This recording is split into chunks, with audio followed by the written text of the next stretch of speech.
Supposedly, there are 2 different types of cicada species that are hatching this year. And as a lady that lives in the deep south, we're used to these, okay? This is a normal thing. But I walked outside this morning and I was like, what is happening? I mean, I know y'all hear like the birds and stuff, but do you hear that? Like, like those are cicadas, y'all. So I looked up.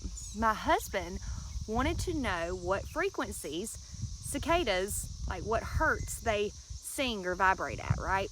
And y'all, it broke down the kilohertz, the decibels, the hertz. Like, let's just say regular for us, it's like in the thousands frequency, okay? It is like so high on just the kilohertz chart. These guys have a healing frequency.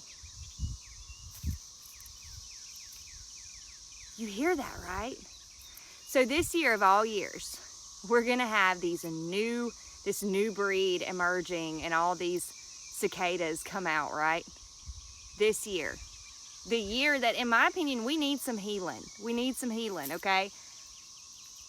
Y'all, it was morning. They've been going all day like this. I love it. I think it's incredible. Wow, welcome to higher frequencies, everyone. Ah! This is too cool. Did you see that? That was like a butterfly or a moth. Confirmation. I love it. Oh, you guys have a great day. Love you, bye.